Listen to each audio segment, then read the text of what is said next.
Hey everyone, welcome back to my channel. I hope you've all had a great day. Today I have a video for you about our turtle tank setup. We've recently acquired a turtle. He is the sixth animal in our family. We do have 4 cats and a dog.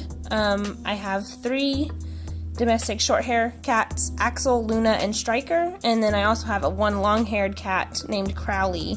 And then our dog is a Great Pyrenees German Shepherd mix, which I'm sure you've seen all of them running around in my videos, but hopefully I can make a video introducing them here sometime.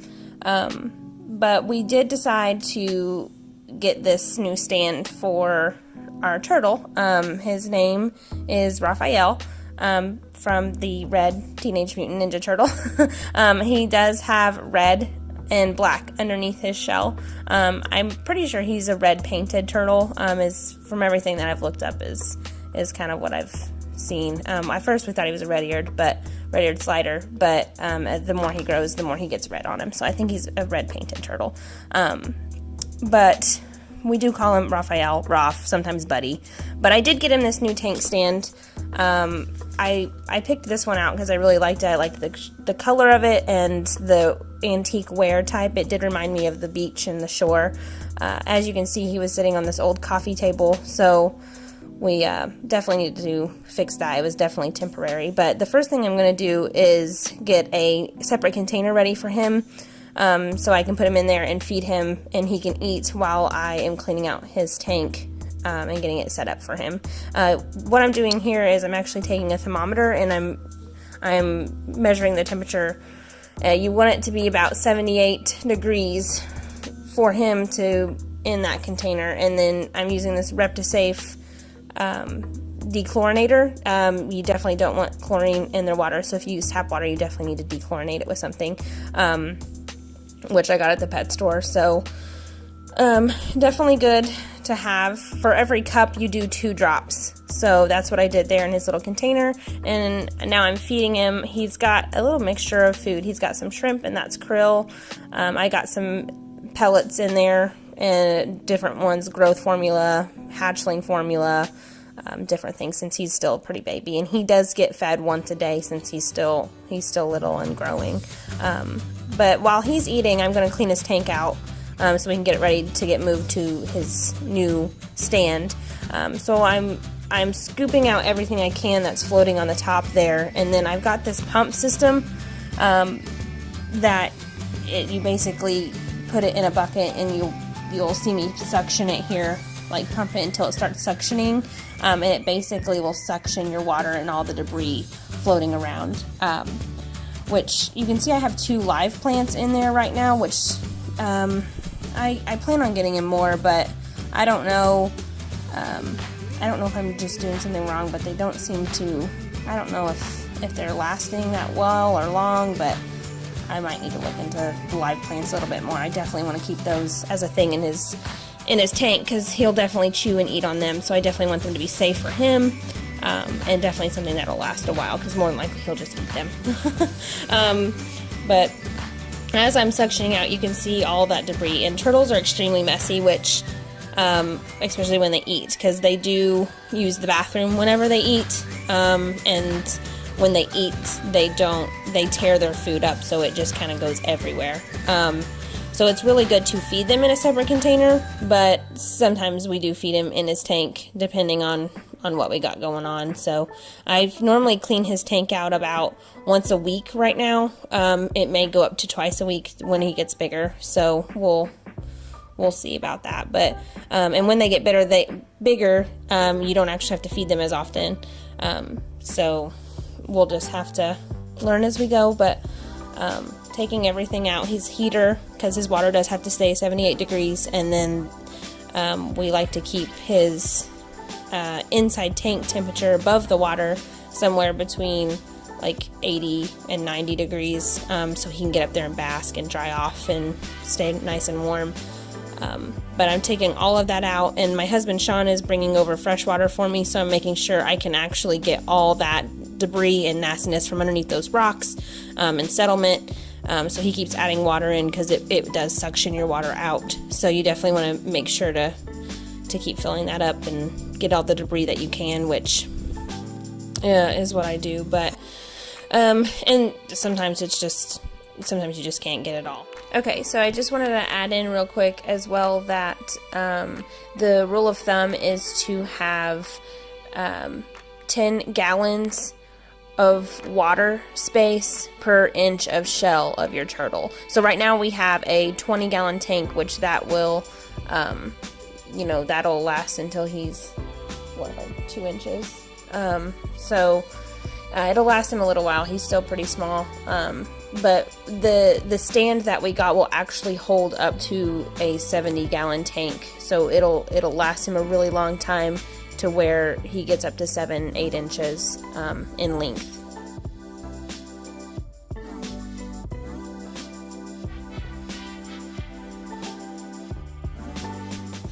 Okay, so here I have this long-handled scrubber, and it comes with like multiple attachments, but I mostly just use this one, and I'll just take it, get it wet really well, and just scrub the sides off where like the water sits and you get buildup on it. But I'll take it and just scrub it off. Sometimes I'll scrub his rock off as well, but I try not to do that as often because I do want to keep some of that good bacteria on there for him, and keep it safe and not clean it out too much. But I'll do that like every other time or so. But so I'll go ahead and put his rock in here, and I do have to fill the bottom of it up pretty well with a lot of rock, which you'll see here as we start filling it up. That rock will actually float because I didn't get all the air out of it. But it's definitely something to play around with. But it all works out. And then I put his plants in, which I probably should have waited because I end up rearranging them anyway. But I put his plants in here, and Sean's filling it up with water, and you'll see the rock float right there. So I take it out, I'm repositioning everything, doing this again. But this time it works. So get all the air out. I put a ton of rock on the bottom to make sure it's secure and it won't go anywhere, because I don't want it to injure him or anything like that. Don't want that to happen. So definitely make sure it's good and secure before putting him back in there, and weight it down with all those rocks, which they actually have aquarium weights you can get to hold that stuff down. I just haven't gotten any, but these rocks work just fine for how little he is, and that thing's not going anywhere. I made sure of it. Okay, so after I get all that air out of that rock and his rock secured, and all of his rocks and plants situated, which I do end up moving those plants, like I said, but I will, Sean went ahead and put 10 gallons of water, so you do 1 teaspoon per 5 gallons, so I did 2 teaspoons of the Reptisafe there to make sure to get all that chlorine out of the water. I'm installing his heater back and getting it turned on so it can be heating up his water and make sure it's at the right temperature, which we did temp the water as we put it in there, so it is technically already 78 degrees, but we just want to make sure it's the right temperature for him.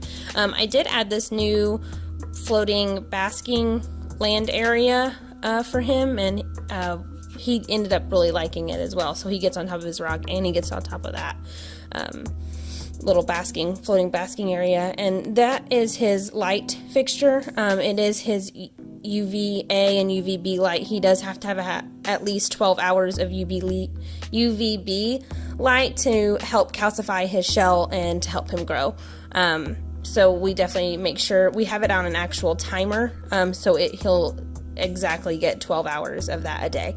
And then here you see us trying to move his tank while we filled it up with water, and that was a mistake. He was not in there, thankfully, but it was extremely hard to move. We did not think about that beforehand. But here's his setup after everything's said and done. His water is been heating up, the rock's been heating up, everything's getting nice and warm for him, and I went ahead and put him back into his fresh, clean home, and the water will stay murky like that for probably about 24 hours or so, since we've stirred up all that debris and everything. But here you can see him checking it out for predators and make sure nothing's else in there. He's really cute, but he's checking it out. And here you can really see that red underneath his shell coming through. It's very pretty. He sheds his shell as he grows, like it kind of like flakes off in a sense, like losing skin kind of, and it just gets brighter and brighter red every time, and it's beautiful. But here is his new tank. The water's definitely clear now. This was the next morning, so he's definitely chilling, and he's got some food and chowing down. It was morning. I normally feed him in the morning times, but he's snacking. I wanted to make sure to get some of that for you guys so you can see him eat. It's the cutest little thing. But he seems to enjoy it.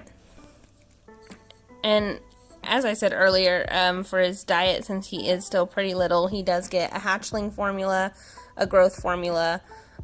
He does get like it's like multi-min. It just has a lot of the nutrients that he needs. And he gets krill and shrimp, but those are only given as treats. So he doesn't get those every single day. And then during the day, when he's not actually at a feeding time, he does get a thing of mixed greens and veggies and fruit that he is able to have. So he snacks on that throughout the day. Well, I hope you guys really enjoyed this video. Thank you so much for watching. If you have any questions or comments, please be sure to leave them down below. Don't forget to like and subscribe, and I'll see you guys in the next one.